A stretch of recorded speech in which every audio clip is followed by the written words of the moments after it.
Hey everybody, it's Thomas. Let's talk about BBLoBB. It's early and I'm tired, so you get sleepy voice Thomas is the voice of the day. Stingray likes it, but that guy's a jerk. But hey, look where we are. The end is very near. This is our last week before playoffs, and honestly, this week's video is gonna be pretty short, just because there's not tons to talk about at this point. Let's take a look at what happened last week, and we keep going from there. Quick note: I haven't really watched any of these games. Stingray is very disappointed, super disappointed. I haven't watched any of them because, well, frankly, they were all played late last night, so didn't happen. Let's take a look at Chris first. Chris played Zach, got a 1-1, which I was a little surprised about. Basically, from what Chris is saying, he just kept rolling pushes, and Zach kept rolling armor breaks, which looks to be the case here. 4 casualties is pretty significant, considering Chris only has 12 players, 2 of which are goblins, so, you know, relatively iffy at that point. Yeah, just torn up, basically. 1 KO from falling over himself. Zach ground fighting went pretty well. Threw Chris's bodies against it, and it was fine. Chris got a pass in here.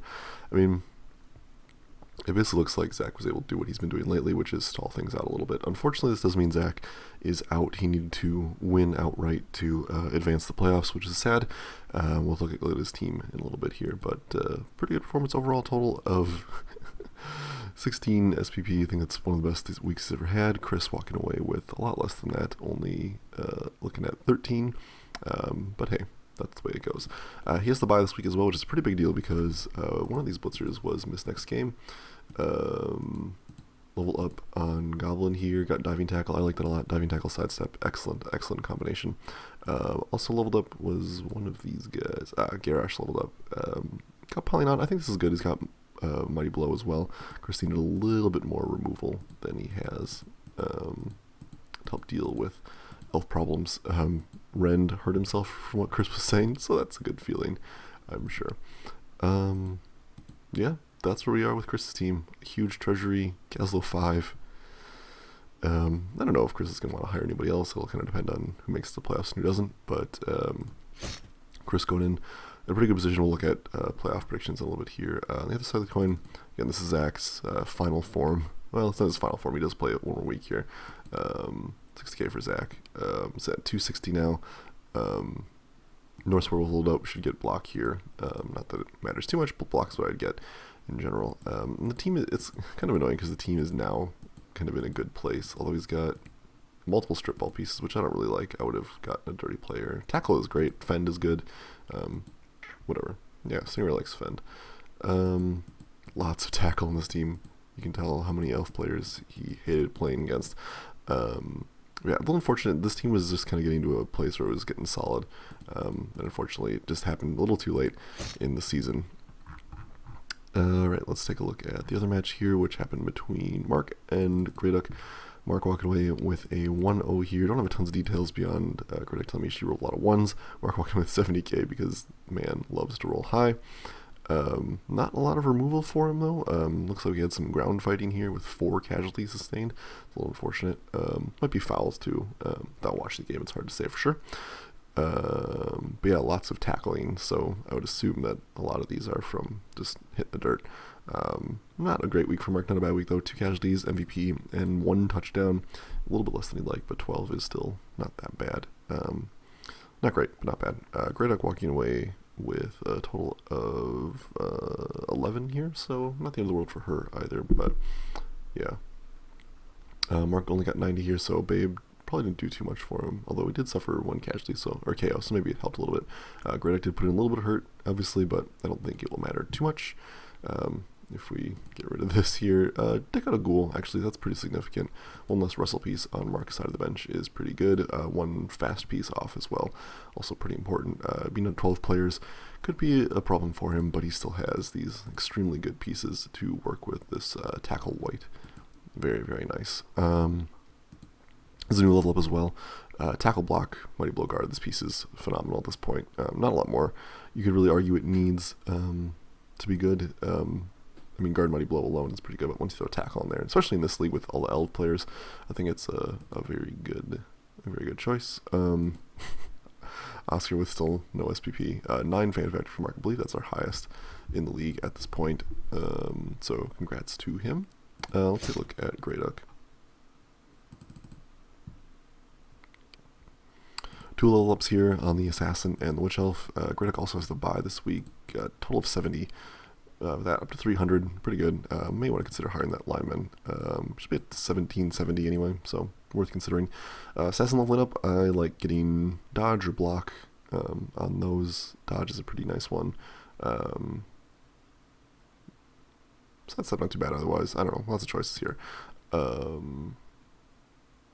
That's actually not that great because they have shadowing, but whatever. Witch Elf level up. This piece has sidestep actually here is pretty good. Blodge sidestep I like. I already have strip all piece, so that would be what I would lean towards getting. This team is pretty good space, although had a bad week against Mark, obviously. Minus MA on this piece down to 4. What? This piece suffered 3. Oh no, it's only this piece suffered 2 MA penalties. Maybe this piece is worth firing. I don't know. Yeah, it's got wrestle. It's probably fine. Basically a very agile zombie at this point, though. Cool. Alright, and that wraps us up for the recap of the week. Like I said, pretty short. We'll take a look at the rankings here. So like I said, Zach is unfortunately out. There's no mathematical way because he does play Jessup this week and Chris does have the bye, but there's no mathematical way for him to beat Chris's 7. And even if he could tie Chris, he wouldn't be able to make it up there. So that's unfortunate. Looks like we'll have Jessup and Chris as our 1-2 spot from Group 1. We'll see how much damage Zach managed to do to Jessup. We can look at that later. Group 2, though, we're pretty close, actually.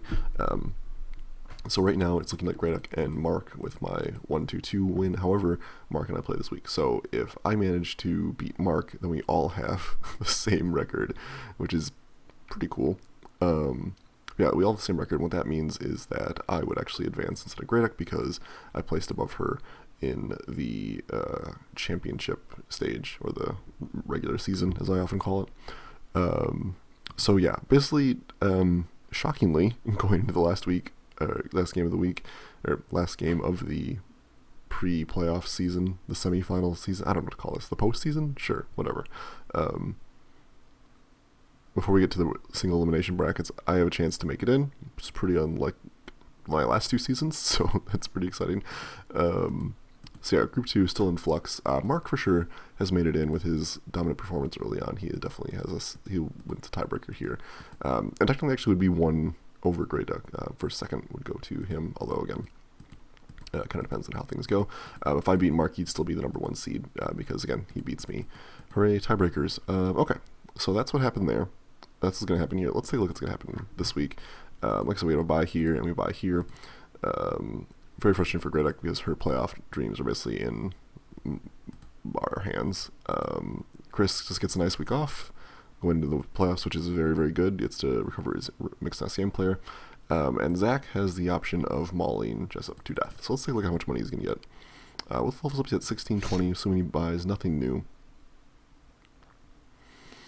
Jessup is now at 1810. So looking at 190 for Zach. Not a lot of money, all things considered, but not a bad amount either. Lots of things you could do with that. Level ups. You told me about this. So Tofei Fong got plus agility, which is pretty good. Board answers with plus agility is really crazy good, much like my plus agility player is. So that's it's a good feeling for everybody.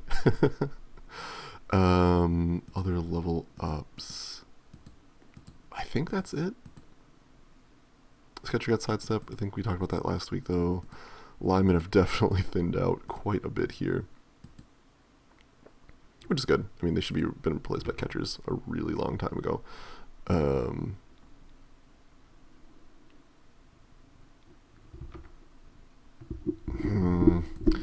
Based on their history, I don't think this will go great for Zach. He's managed to tie him once. Otherwise, it's been wins all the way down. I mean, this happened relatively early, but they were pretty commanding wins. So we'll see. this team is just so mobile, even with this pretty flimsy tree. Yeah, I don't see this game going great for Zach. I mean, Zach is the fortunate position of not really caring what happens to his team, so he can just kind of go ham and get murder revenge on Jessup, because in a lot of ways Jessup is keeping him out of the playoffs with multiple wins. Jessup actually has 9 fan factor, so I guess he's tied with Mark there. Yeah, I think Jessup is probably going to win this game. It's just a question of how much damage does Zach do on the way out. And then we have me versus Mark. Let's take a look at how much money I'm giving Mark. 1830 versus Mark's 1590. So I'll be giving him 240. That's a good feeling. Just short of giving him a wizard and something fancy. We'll see what Mark decides to do with that. There's a lot of options. I've said it before and I'll say it again. Wizards are not that great against elf teams in general, so I could definitely see just being safe, get the Igor in case I injure your players, get extra reroll and be done with it. That's perfectly fine. But we'll see. There's lots of options you can do. I don't know. Last time I beat him pretty convincingly, and my team is pretty significantly improved since then. But he also has more tackle. That said, I haven't really picked up dodge in a while here, so we'll see. I do have more things to avoid the frenzying. Basically, as long as my dice are okay, I should be fine. I did decide to keep Preston Dunkel. I don't know if we talked about that. I was considering hiring another lineman, but I don't think I can afford to. I do have 3 that I can put on the line this week, so that's good at least. Keep Trappist Logic kind of away from the pain and suffering. Everybody else will. Crescent Dunkel will be in the back, just being a guard body. So we'll see. Kind of depends. Hopefully Amber the World doesn't get hurt. Yeah. I'd consider putting in money to get a wizard, because elf players can really take advantage of a wizard, but I don't think it's a winning strategy to put in 150 when you're down to 40 already. So yeah. We'll see. Mark doesn't have to win this game, so mostly he just needs to play safe. I think I can win this game even if he plays conservatively. Our records are pretty even at this point. Really close 1-0 game. Tie here, which was not that close. Mostly being shitty. Win for me. And this is a restarted game against Grey Duck. That's confusing. Or, no, restarted game against Mark. Whatever. The important thing is Mark and I have a split record. But my win is a little more recent, which makes me feel pretty good. So the trend line is towards me winning this game. But we'll see. This game I got insanely lucky. So we'll see how that goes. Honestly, if we can do a similar performance, that'd be great. I got a lot of pieces that I want more SPP on, i.e. Harder, Better, Faster, Logger, Aerodynamic. Both those pieces I want to get up to level 4 if possible. Lyman I don't really care about. California Steam Machine I'd like to get up to level 2 as well, just so I can get more stuff on him. Digital Ale Love might be worth targeting too, but for sure Harder, Better, Faster, Logger will be my primary touchdown target. Anyway, rambled on way too long about this potential game. I will say that I will win. How about that? Hall of Fame quick check before we are done here. G's up to 50 SPP. I will not be surprised to see this piece hit 51. Dog as well. 49 almost certainly will hit the 51 mark as well there. Famous Nathan 46. Kargath 45. Lots of level 4 pieces here. Jimmy Dean at 38. Actually, this piece is very close to, well, not that close to mine. It's 51. Yeah, all level 4 stuff, which is cool. Best score Cheese with 11 touchdowns.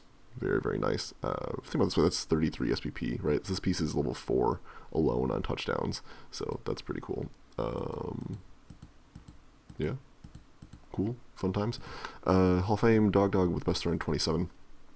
Very nice. 14 for me, 13 with Thrall. He's climbing up there. Actually might surpass Trappist Logic, depending on how much I throw with him. No new interceptions. A little sad to see that. Most fun player Squatch still at 15, Bulgin at 11. Numbers haven't changed too much. Best run of Thrall up to 20 Parsec actually, or 416. Parsec only 7 scores behind, so depending on how much Parsec moves the ball, could see Parsec move into the top of the chart. Of course, this depends on Thrall not moving beyond that. Zach has the disadvantage of having 2 less games than Chris at this point. Well, I guess 1 less game. We'll see what happens. Pretty good. Lots of players. I mean, it's pretty much just those 2, and then a couple Dog at 302, and then lots of stuff that doesn't matter below that. Best throwing Dog at 268, Traps Logic 220. I think Justice is going to hold on to this. I just don't throw. I'm not throwing nearly as much with that guy as I should be, or could be, I guess. No skulls this week, actually. A little bit surprising there. Especially with Cheese still at 20. That's probably not going to change. Dog at 14. I don't think I might be able to crack into the top 3 here, because Muffins doesn't count, and Roger's only 1 above Aerodynamic. But we will see. Don't want to bet anything at that point. Okay, quick recap of my predictions here. I think that Jess will win. I think that I'll win. Rad, cool. Talk to you guys later.